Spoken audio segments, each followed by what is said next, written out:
بروتوكول فضلا.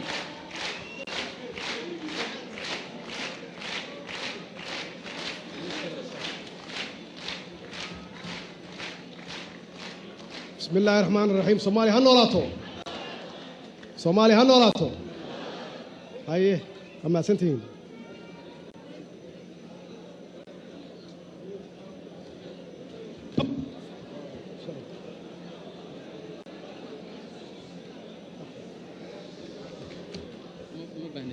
مايمو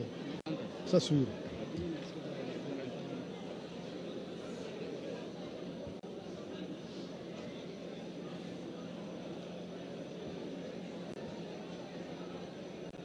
بسم الله الرحمن الرحيم. مدحوينياشي هوري صوماليا، رئيس وزارياشي هوري صوماليا، قدونك لبدا أقل بارلمانك صوماليا، مدنياشا لبدا أقل، حبناها قولها وزير هذا، قدوميها محكمة السرع، مدحوينياشا مامل دولة قبليدية taliyaasha ciidanka madaxda iyo xubnaha matala dawladaha aan saaxiib ka nahay diblomaasiyiinta Soomaaliya ee halkan jooga qaybaha kala duwan ee bulshada Soomaaliyeed dhammaan marti sharafta ee halkan fadhida iyo dhammaan bulshaweynta Soomaaliyeed ana daawanayo waxaan ku leeyahay halkan salaanta islaamka assalaamu alaykum wa rahmatullaahi wa barakaatuh. salaan diiran kadib waxaan marka ugu horeysa halkan ka bogaadinayaa guddoonka labada aqal ee baarlamaanka Soomaaliya iyo mudanayaasha labada aqal sidii habsamida lahayd ay u soo agaasimeen doorashooyinkii dalka ka dhacay. waxaan sidoo kale ammaan ballaaran u jeedinayaa madaxdii dawladdii hore oo ay ugu horeeyaan madaxweyne xasan sheekh maxamuud iyo ra'iisul wasaare Umar Abdirashiid kaalintii ay ka qaateen daadihintii iyo taabagelintii hanaankii doorashada iyo shaqadii cuslayd ay soo qabteen iyagana ku soo shaqeeyay duruufo aad iyo aad u adag. waxa ayana kaalintaas aan ka lidan qaatay madaxda dawlad goboleedyada dalka iyo gudiyadii doorashooyinka heer federaal iyo heer gobol. waxaan dhammaantood uga mahadcelinaynaa kaalintii mugta lahayd ay ka soo qaateen hawshaas adag. sidoo kale waxaan hanaanka doorashada Soomaaliya hiil iyo hooba la garab istaagay beesha caalamka oo ay ugu horeeyaan ciidanka nabad ilaalinta AMISOM oo sugay amniga goobaha doorashooyinka iyo deeq-bixiyaasha caalamka iyagana doorkii ay ka qaateen waxaan ugu haynaa abaal weyn. mudanayaal iyo marwooyin Soomaaliya waxaa sharaf u ah inay ka mid tahay dalalka sida hufnaanta leh loogu tartamo hoggaanka dalka isla markaasna si nabadgelyo ah loogu kala wareego awoodda dalka. waxaa sharaf noo ah inaan maanta halkan ay fadhiyaan madaxweynayaashii iga horreeyay oo aan soo wada shaqeynay. muuqaalkan waa mid ay ku naaloonayaan ama ay ku naaloodeen dhammaan shacabka Soomaaliyeed wuxuuna dhidibada u aasay dhaqanka dimuqraadiyadda ah ee Soomaaliya qaadatay markii ay xorriyaddooda qaadatay sanadkii 1960. mudanayaal iyo marwooyin dawladeenna waxaa horyaal caqabado aad u fara badan inkastoo aanan dadaal yaraysan doonin haddana waxaan rabaa inaan shacabka Soomaaliyeed u caddeeyo in marka la eego sida uu u kooban yahay itaalka dawladeed dhanka dhaqaale iyo dhanka ciidan iyo security waxaa qaban karaa ay koobnaan doonaan waana ognahay waana hubaa inaan jecelnahay ama jeclaan lahayn in 4 sano soo socota aan xalliyo dhammaan dhibaatooyinka jira laakiin taasi way adag tahay inay dhacdo dhibaatooyinka badan oo idin haysta waxa ay samaysmeen 26 sano oo colaad iyo abaaro ay soo socdeen halkooduna wuxuu u baahan yahay dhowr iyo 20 sano oo kale sidaas darteed waxaan si toos ah uga codsanayaa shacabka Soomaaliyeed inay igala shaqeeyaan sidii aan u xallin lahayn dhibaatooyinka aasaasiga ah ee noogu daran 4 sano ee soo socota kuwaasi haddii aan wax qabanno kuwa kalena dawladaha naga dambeeya ayaa dhamaystir doona insha Allah laakiin dawladdeena halkan anigu aan hoggaanka hadda ka ahay waxaan ballan qaadayaa sharafkii iyo ciisadii iyo karaamadii Soomaaliya inaan soo celiyo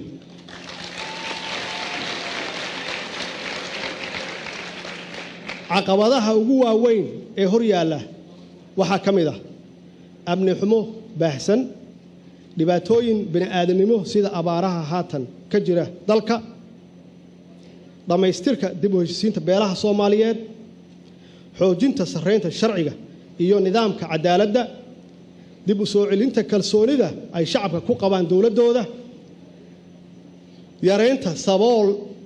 saboolnimada iyo faqriga ragaadiyay shacabka Soomaaliyeed kobcinta dhaqaalaha dalka iyo kordhinta dakhliga dawladda jihaynta muruqa iyo maskaxda dhalinyarada Soomaaliyeed xoojinta iyo tayeenta haykalka dawladnimo xoojinta xanaanka federaaliga ah siyaasadda arrimaha dibadda oo ku dhisan ixtiraam iyo iskaashi haddii aan ku hormaro arrimaha amniga waxaan diiradda saari doonaa tayeenta qaybaha kala duwan ee ciidanka qalabka sida ama amniga ka shaqeeya waxaan hubin doonaa in ciidamadeen geesiyaasha ah ay u dhameystiran yihiin agabka ay u baahan yihiin sida mushaharadooda qalabkooda tababarkooda iyo xerooyinkooda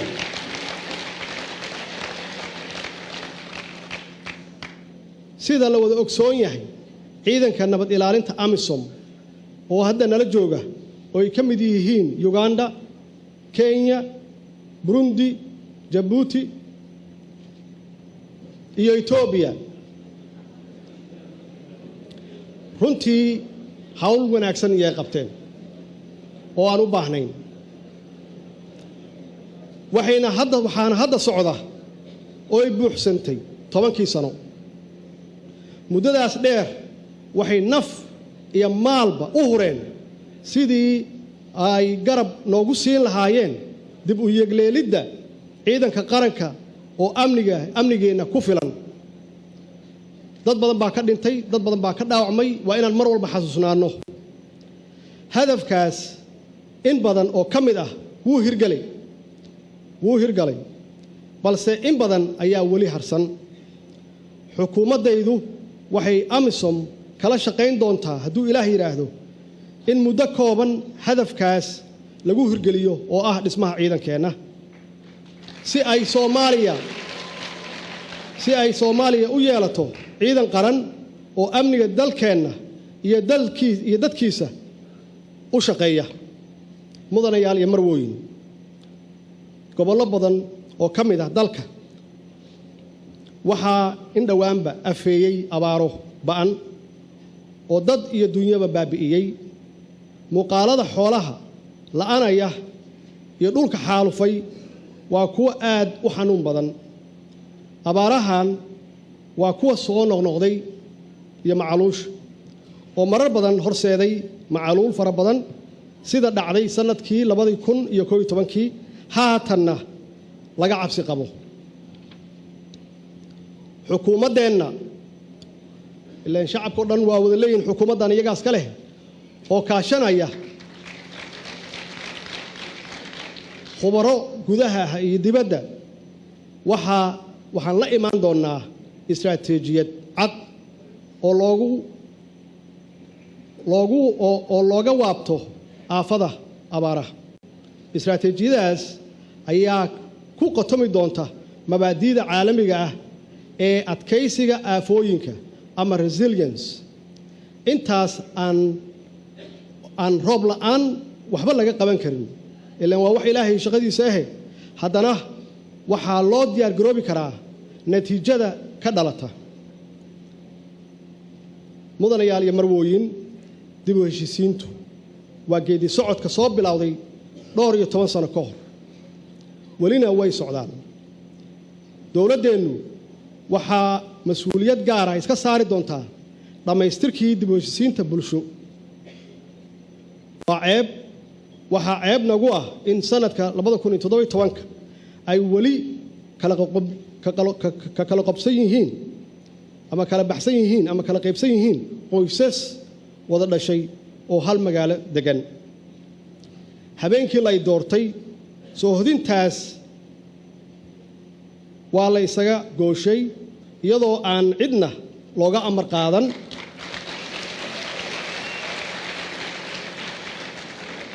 dib u heshiisiintu ma aha in la isa soo hor fariisto oo keliya. mararka qaarkood waxaa ka muhiimsan dhacdo iyo astaan horseeda in la isku soo dhowaado. dowladeenna waxay xoogga saari doontaa dib u heshiisiinta magaalada Gaalkacyo.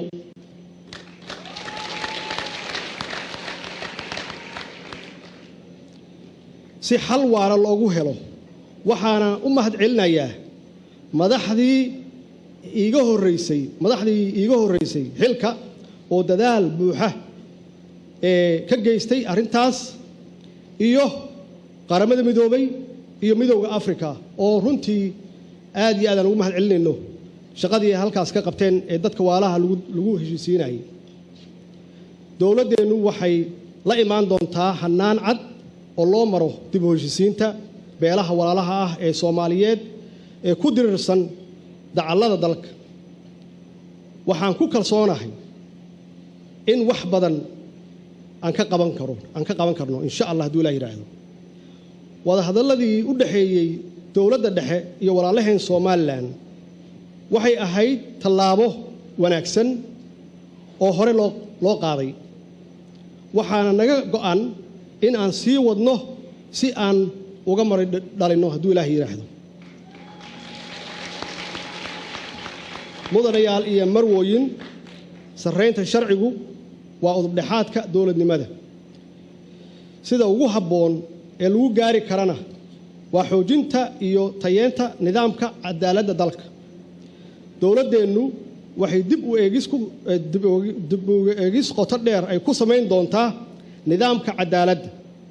waxayna si dastuuri ah u xoojin doontaa hadduu Ilaahay yiraahdo awoodda sharciga. waxaan hormuud ka noqon doonaa in sharciga uu noqdo kii sarreeya oo loo sinaado. mudanayaal iyo marwooyin, waxaa biyo kama dhibcaan ah in la soo celiyo kalsoonida ay shacabka Soomaaliyeed ku qabaan dowladooda. waa in shacabku ay dowladdu u arkaan mid u shaqaysa ee aan ka shaqaysan, mid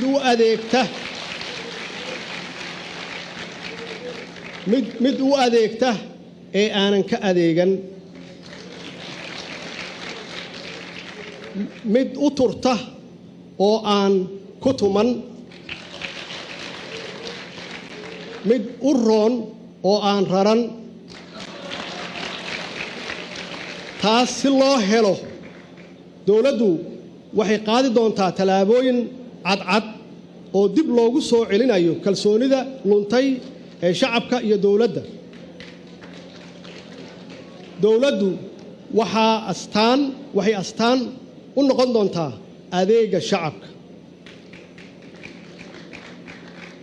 shacabka Soomaaliyeed waxaan ka rabnaa inay dowladda taageeraan ilaan iyagaas ka leh.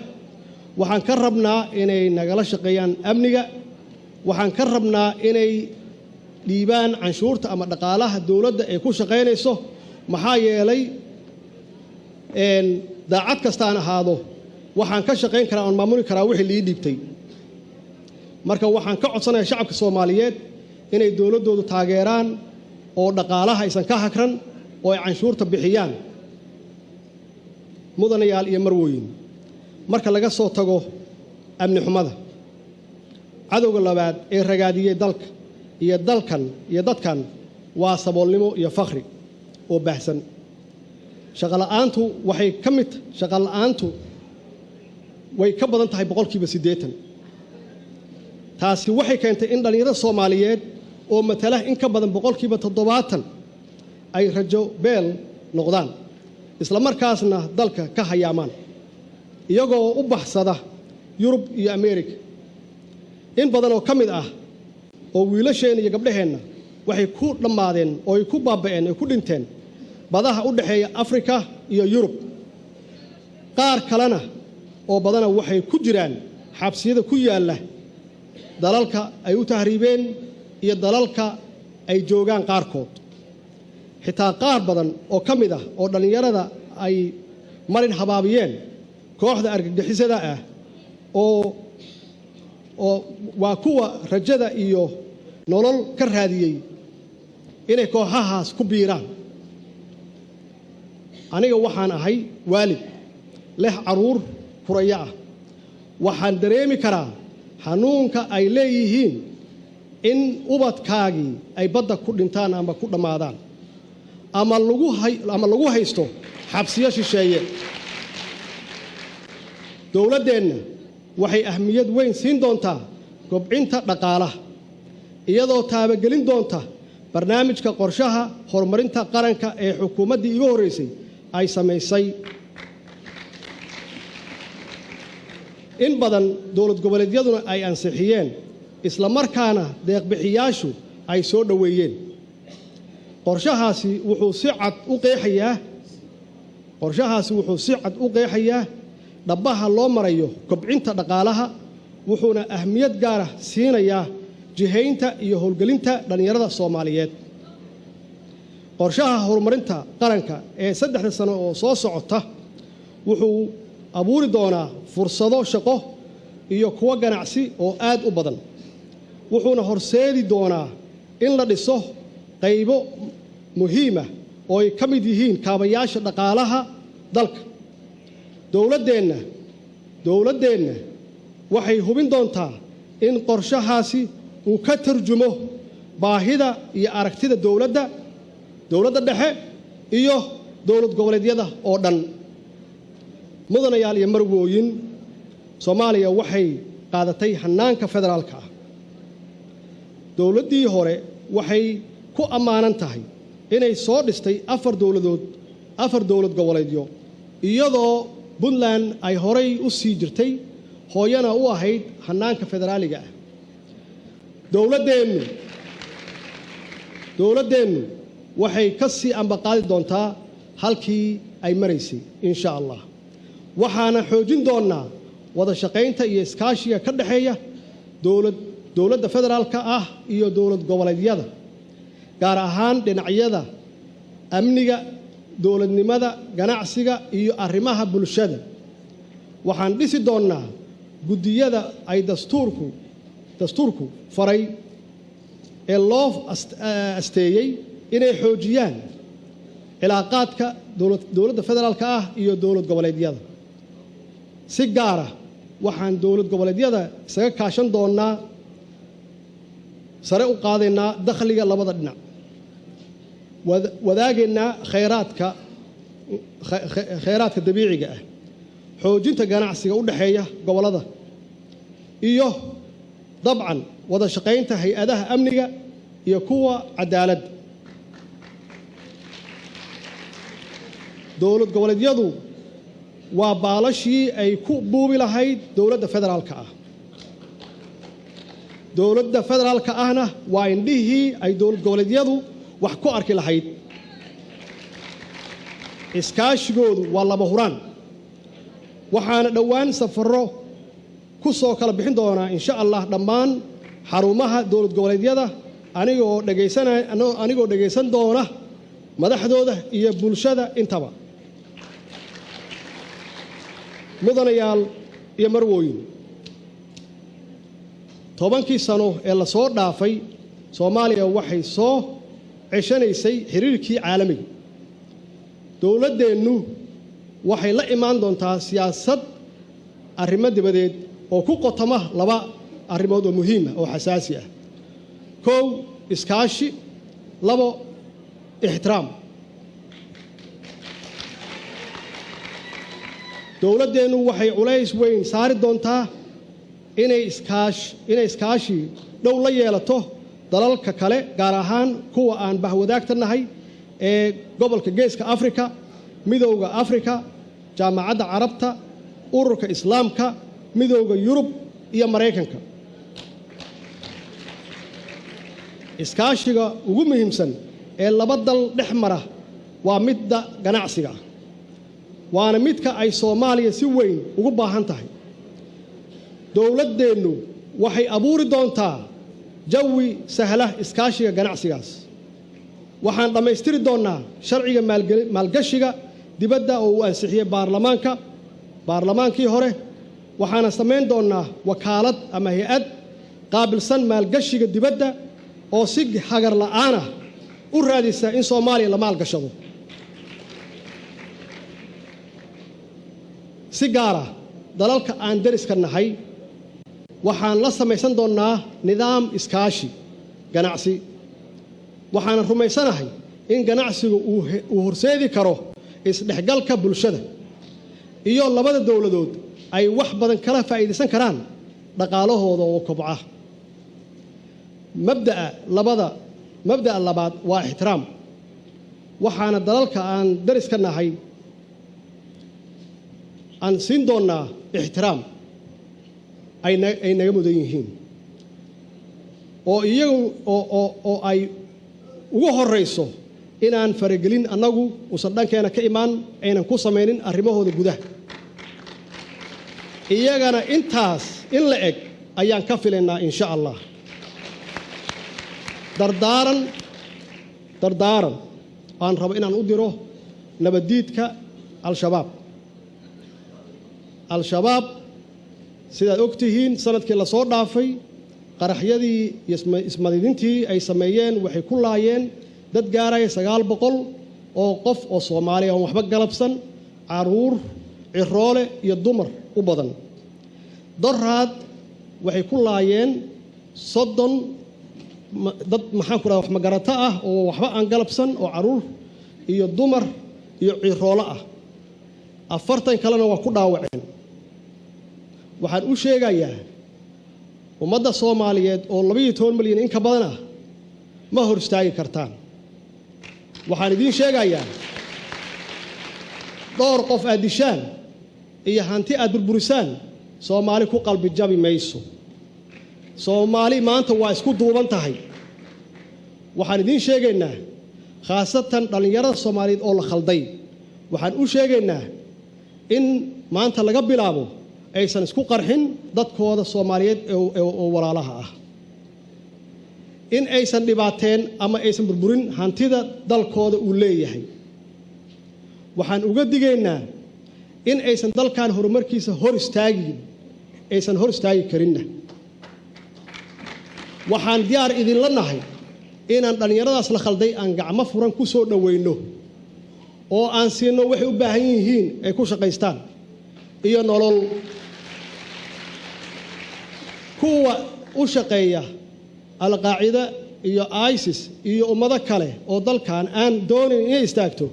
waxaan idin sheegaynaa waqtigii waa dhamaaday ummadda Soomaaliyeed ee qaybsanaayeen fursad yaad haysataan ku soo biira Soomaaliya horumarkeeda ku soo biira walaalihiin wixii aad samayseen waa samayseen waa lidin khalday diyaar waxaan idin la nahay gacmo furan inaan ku soo dhaweyno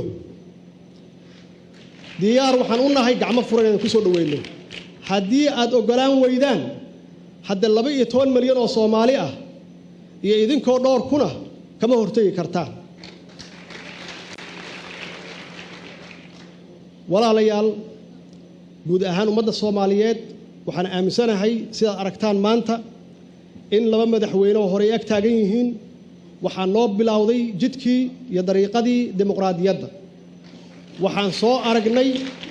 dagaal sokeeye oo qabiil waxaan soo aragnay dagaal xagjir waa ka gudubnay hadda waxaan maraynaa markii aan caalamka kula tartami lahayn dhaqaale iyo waxbarasho aan kula tartami lahayn waxaan ku gaari karnaa annagoo wada shaqeyna annagoo u soconna dhankii dimuqraadiyadda annagoo la shaqeyna dawladaha dariska annagoo kala shaqeyna dhanka amniga guud ahaan caalamka annagoo soo dhaweyna cid walba oo adduunka ah oo gacan la siisa cidaana soo dhaweynayna annagaa soo dhaweynayna insha Allah diyaar dawladdan waxay u tahay in ay ku shaqeyso sidaad filayseen oo aad ku soo dhaweyseen dawladdani waxay ku shaqeyn doontaa inay ilaaliso ammaanada dadka waxaa jira perception aad u xun oo adduunku naga faafiyay inaan nahay dad musuqmaasuq badan waxaan ka galnay sanadkii la soo dhaafay dalka ugu hooseeyaan ka galnay adduunka shacabka Soomaaliyeed iyo dawladda Allah waxaan Soomaaliya ha noolaato guul